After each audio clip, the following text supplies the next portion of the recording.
Hey, this is Sky. Welcome to my YouTube channel. It's bright and early. Daily discipline, mind, body, and soul. This is how we get through. Let's get into today's topic. I want to talk about death. It's a morbid topic. People don't even like to hear the word. Especially these heavy-duty Christians. They get all freaked out about it. Don't be scared of death. Only a weakling is scared of death. And don't be ignorant of what death is. A lot of people have never experienced it. You don't have to go looking for it, but you can at least think about it.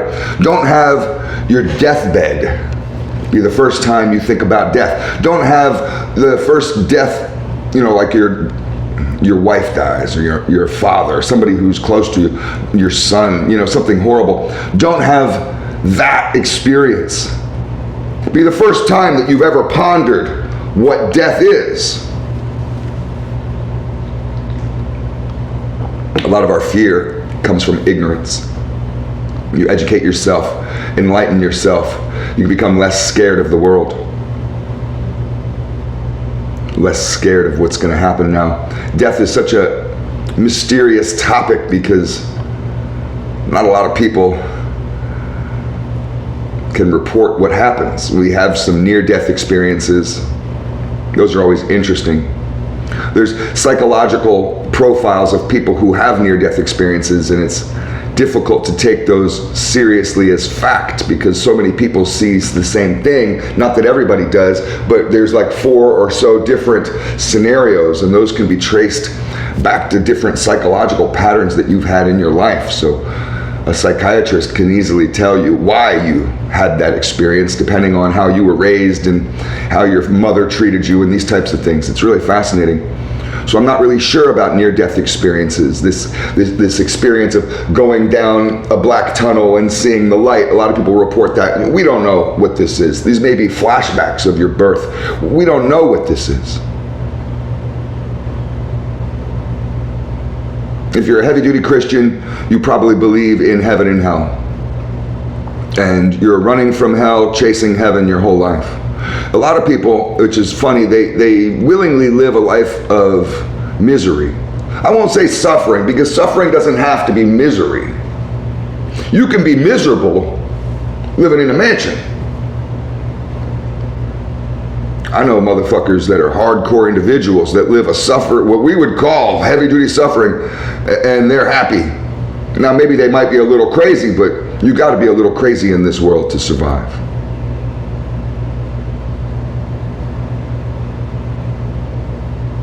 Heaven and hell is a weird concept because heaven is this fantasy of utopia. Now, I'm against utopias. I don't think there is such a thing. I think it's a childhood notion.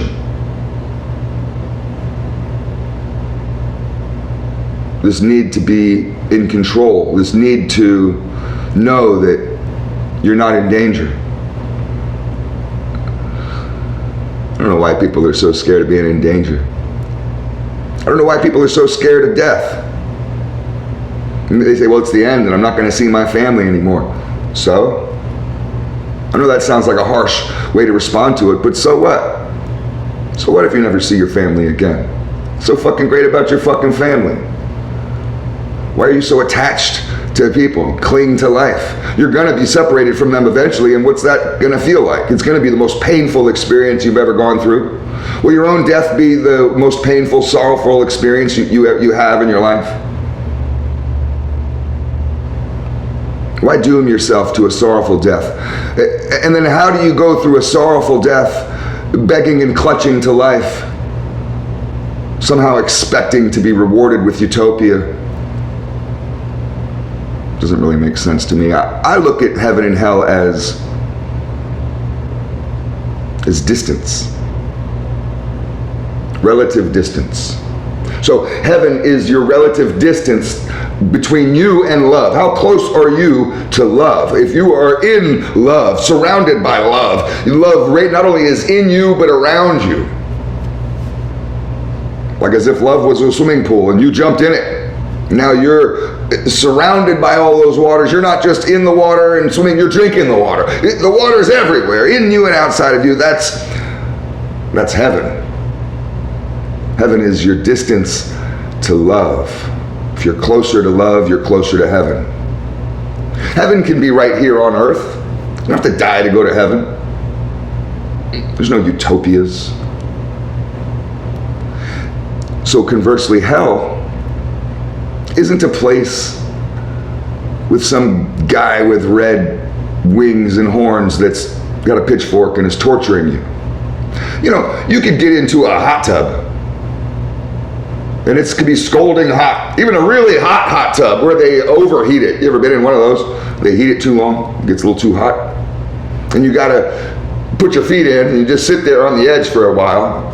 And then eventually you can put your knees in and you get down. Once you get your family jewels in, you're pretty much good to go. Kind of similar with cold water. These extremes, we have to go in slowly, but once we get used to it.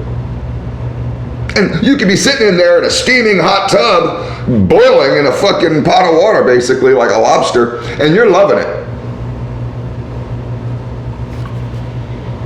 You get used to it. I don't understand this fantasy of hellfire and torture. So what if hell is hot? You get used to it. Shit, I live in Florida. You get used to the heat. It's going to be over 100 degrees today here. What happens when I die? I've been living in Florida for a while now. What happens to Florida motherfuckers when we die and go to hell? We can take it. We'll laugh at all that heat down there. This ain't shit. Our summertime's hotter than this. Now, hell is your relative distance from love. The further you are away from love. Remember, God is love, if you believe in God. So it's the relative distance from love. And the further you are away from love, the more you are surrounded by your demons, fear. There's only two emotions. You can say there's good and evil. You can say there's God and the devil. I can say there's love and fear. There's only two emotions. So hell is just your relative distance from love. Heaven is just your relative distance from love. If you're too far away from love, you're in hell. This is the way I look at it. So it's important for me, I think, to keep that in context. So when you die, when you're on your deathbed, when you got your last minutes and you're thinking about shit, I personally, I don't know what you're going to do. You could clutch to life and squirm and hug everybody and say, oh, I'm going to miss you so much. Please remember me. I'm going to be in love, in a loving moment, surrounded by love. My relative distance to love when I die is going to be very slim. I'm going to be right there with it because I want to die properly. Even if I was murdered, dying in the street and bleeding out, with an enemy standing over me, watching my last breath, laughing. I got you now, motherfucker. I got you now, and I'm just out. Last breath. I'll still, even in that horrible scenario of pain and fear, I will still do anything I can to move towards love. I'll smile up at that motherfucker, tell him I love him. Thank him.